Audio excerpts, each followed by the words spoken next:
ఇది గమనించాలా. మీరు చాలా ఉద్ధరించినము, పడగొట్టినాం అనుకుంటుర్రు. పడగొట్టింది ఏమీ లేదు. లక్షల కోట్ల స్కాము. మీరేమో అనుకుంటుర్రు రేవంత్ అన్న ఏమంటలేడు, ఈ ప్రభుత్వం ఏం పట్టించుకుంటలేదు. మళ్ళా ఇంతకు ముందు గతంలో 10 సంవత్సరాలు ఆడిందే ఆట, పాడిందే పాట. మళ్ళా మన రాజ్యమే అనుకుంటున్నారు. సవాలే లేదు. మీరు జైలుకు పోయే వరకు ఈ రేవంత్ రెడ్డి గారు నిద్రపోరు, మా కాంగ్రెస్ కుటుంబ సభ్యులు నిద్రపోరు అని చెప్పి సందర్భంగా హెచ్చరిస్తా ఉన్నా. ఇంకొకటి గమనించాలా, మొన్న క్యాంప్ కార్యాలయంలో మా కార్యకర్తలు మరి పోలీస్ డిపార్ట్మెంట్ను కూడా సిపి గారితో మాట్లాడాను, ఇక్కడ ఏసీపీ గారితో మాట్లాడాను. మా ఫ్లెక్స్లు ఏవైతే రాజీనామా చెయ్యమని వేస్తే ఆ ఫ్లెక్స్లు జింపేశారు. డిపార్ట్మెంట్కు చెప్పాం. మేము ఎందుకు చెప్పామంటే గతంలో హరీష్ రావు ఫ్లెక్స్లు ఎప్పుడైనా కాంగ్రెస్ కుటుంబ సభ్యులు చింపడానికి ప్రయత్నం చేశారా, ధైర్యం చేశారా అంటే పోలీసులతో మా క్యాడర్ను మొత్తము 10 సంవత్సరాల్లో అంచివేసిన సంగతి గుండె మీద చెయ్యి వేసుకొని ఆత్మ పరిశీలన చేసుకోవాలి హరీష్ రావు అని చెప్పి సందర్భంగా తెలియజేస్తా ఉన్నా. ఇవాళ డెమోక్రసీ గురించి మాట్లాడుతూ ఉన్నావు, ప్రజాస్వామ్యం గురించి మాట్లాడుతూ ఉన్నావు. ఒకటి గమనించాలా, ప్రజాస్వామ్యంలోనే ఉన్నాం మనం. ఉదాహరణకు ఇంకా ఇదే ప్రభుత్వం ఉందనుకుంటున్నావు, క్యాంప్ కార్యాలయంలో మీ మామ ఫోటో పెట్టినావు బయట. ఇది ప్రభుత్వ ఆస్తి. ఇవాళ ఉన్నది కాంగ్రెస్ ప్రభుత్వం. మా రేవంత్ అన్న ఫోటో ఉండాల.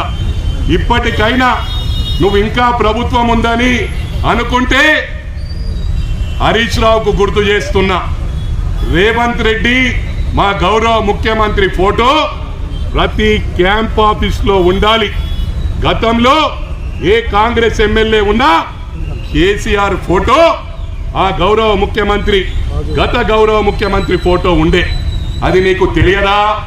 మరి డెమోక్రసీలో లేవా అని చెప్పి అడుగుతా ఉన్నా. మరి ఇంకొకటి ఉదాహరణ, ఈ గొడవ ఫ్లెక్స్ గొడవ 2 రోజులు అయిపోయింది. మా కార్యకర్తలు ఏడుస్తూ ఉన్నారు. నేను బెంగళూరులో పెళ్లికి వెళ్ళిన 2 డేస్ తర్వాత వస్తా, తప్పకుండా రాఖీ పౌర్ణమి రారు, మిమ్మల్ని ఇబ్బంది పెట్టకుండా 20 తారీఖు నాడు తప్పకుండా వస్తా అని చెప్పిన. మరి హరీష్ రావుకు డెమోక్రసీలు ఉన్నాడనుకున్నాడో మరి ఇంకా ఆయన రాజ్యంలో ఉన్నాడనుకున్నాడో. పర్మిషన్కు మేము ఫస్ట్ పెట్టినాం, డీజీపీ గారికి ఈ రోజుకు పర్మిషన్ పెట్టాము, మేము కార్యకర్తలను కలవనున్నాం. మరి అదేవిధంగా రాజీవ్ గాంధీ గారికి, అదేవిధంగా మా రేవంత్ అన్నకు పాలాభిషేకం చేస్తామని చెప్పిన. అయితే ఇదే రోజు హనుమంతరావు, మైనంపల్లి మొత్తం జిల్లా వాళ్ళంతా లీడర్లు, ముఖ్య నాయకులు వస్తున్నారు. మరి మేము కూడా పర్మిషన్ పెడదామని చెప్పి, మరి ఎంతవరకు న్యాయం అని చెప్పి ఈ హరీష్ రావుని అడుగుతా ఉన్నా. కార్యకర్తలకు విజ్ఞప్తి చేస్తా ఉన్నా, ఉద్యమకారులు ఎందరో బలైపోయినరు. ఉద్యమకారులు మరి నా గురించి అడగండి, వాళ్ళ చావులకు పెళ్లిలకు నేను హెల్ప్ చేసిన, గుండె మీద చేసి ప్రమాణపూర్వకంగా తెలియజేస్తా ఉన్నా. ఇది ఉద్యమకారులకు తెలుసు, వీళ్ళు ఉద్యమకారులను వాడుకునుడే. ఇవాళ కూడా కారం జల్లు రాళ్ళు కొట్టురు అని చెప్పి ఈయన దొరేన్నో ఉన్నాడు. మేము ఆ సంస్కృతి కాదు. ఏదున్నా కార్యకర్తలకు ముందు నిలబడతాం, కార్యకర్తలకు ప్రాణం ఇస్తాం.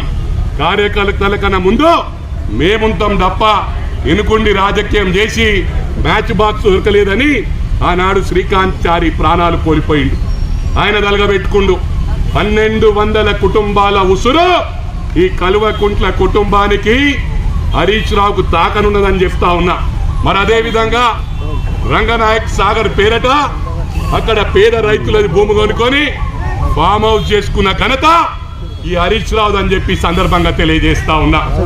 మరి అదే కాకుండా డిఎక్స్ఎన్ కంపెనీ పేరట పేద రైతులది వందలాది ఎకరాలు 3 లక్షలకు కొనుక్కున్న ఘనత హరీష్ రావుది. మరి అదే 3 లక్షలకు కొనుక్కున్న 100 ఎకరాలు 15 లక్షలకు డిఎక్స్ఎన్ కంపెనీకి అమ్మింది వాస్తవం కాదా?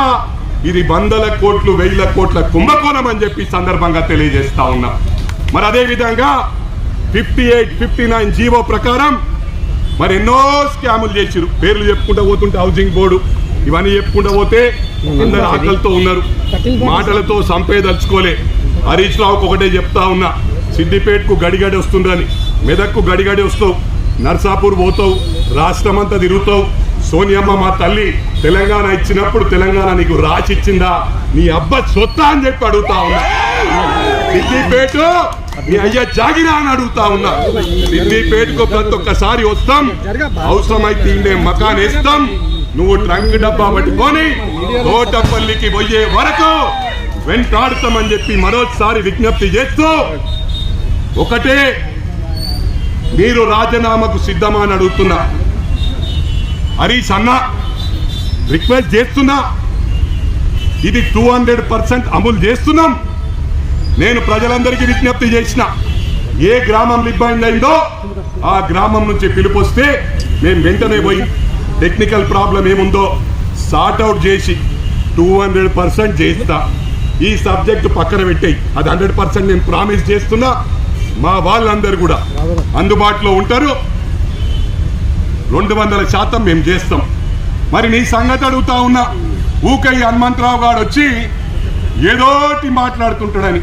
నేను మాటల వ్యక్తిని కాదు సార్, 97 నుంచి సోషల్ యాక్టివిటీస్ చేస్తున్నా, సొంత డబ్బులు ఖర్చు పెట్టినా.